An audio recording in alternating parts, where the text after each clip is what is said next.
Good morning, Allegheny. Today is Monday, December 5th, and Sam and I are your hosts. Before we get into our announcements this morning, we have a Mental Health Monday video.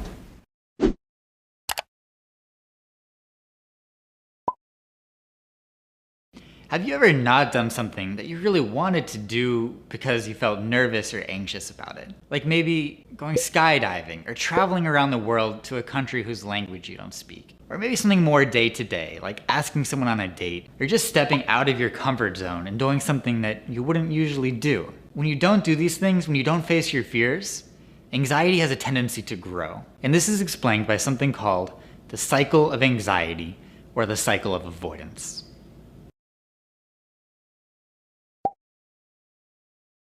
The first step in the cycle is anxiety.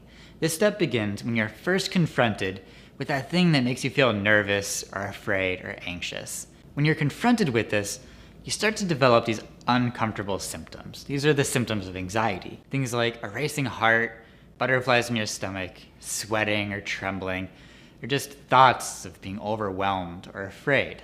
When you start to feel these symptoms, the key point is that you really want to get away from them because they're so uncomfortable. You just want those symptoms to disappear. The second step in the cycle of anxiety is avoidance. When those symptoms of anxiety get to be too much, too uncomfortable, it becomes really tempting to find a way to get rid of them. And the easiest way to do that is to just avoid whatever's causing them. Now, physical avoidance is one way to do this, and that's just to remove yourself from that situation. So, for example, someone who doesn't want to give a presentation at work or school, they might skip class or call in sick to work so they don't have to do it. Another form of avoidance is emotional avoidance. This is when someone faces that fear, but they find a way to suppress that anxiety or the emotions that go with it. A good example of this is someone at a party who's shy, doesn't really want to talk to people because they're nervous, so they drink until that anxiety goes away. That way they can avoid the uncomfortable emotions. Now, avoidance isn't always bad. Most of us have a healthy level of fear about things like snakes. We might not go stomping around in tall grass because we don't want to get bitten. And in those cases, avoidance can actually be a good thing.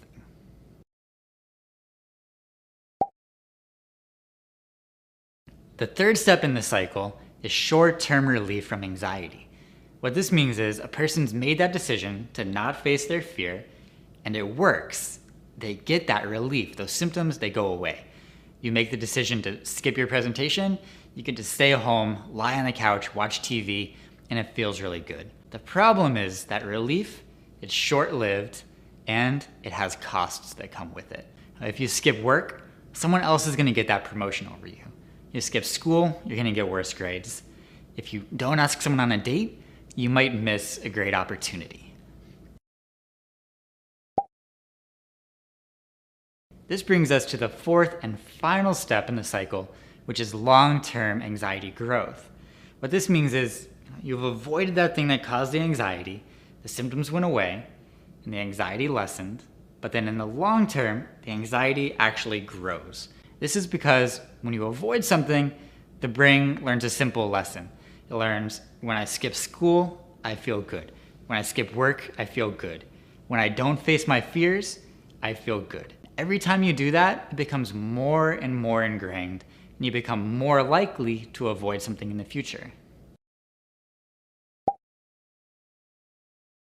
To break out of the cycle of anxiety, all you have to do is face your fears. Of course, this is easier said than done, but every time that you face them, it becomes a little bit easier. Your brain learns the opposite lesson. It learns, I faced my fear and it was okay. Now, a mental health professional can help you with this by gradually exposing you to those fears in a safe way, starting with something smaller and working your way up. If you practice this enough, you can overcome your anxiety.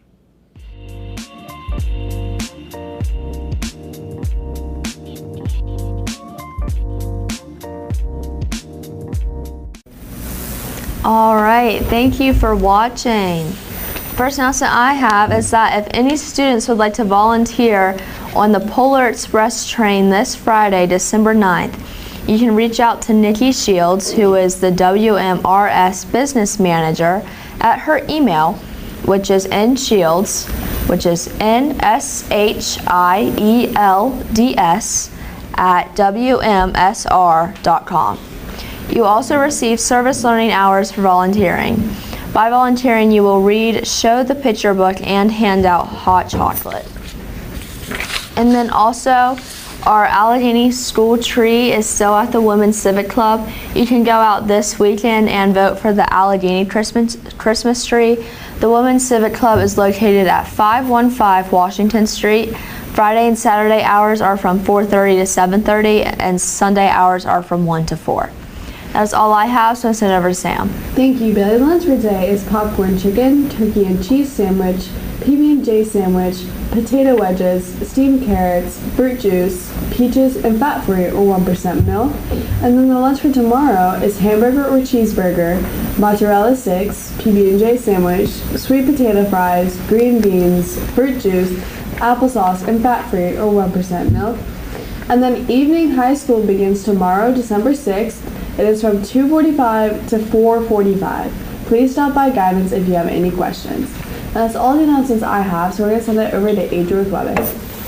Good morning, everyone. It's currently 31 out with a high of 45 and a low of 22. Sunny conditions are expected around 2, 3, and 4. That's when it's going to reach the highest it's going to be today. And that's all I have for weather, so I'm going to send it back over to Sam and Bailey. Thank you, Adrian. Now I send it over to Jacob with sports.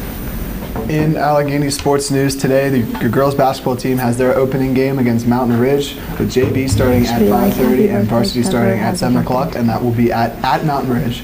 There's a bowling match today versus Kaiser at White Oaks Lanes, with that starting at 3:45.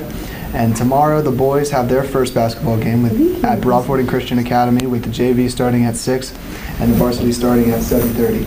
That's all that I have for sports, so back over to Sam and Bailey. Thank you, Jacob. Now I send it over to Cole.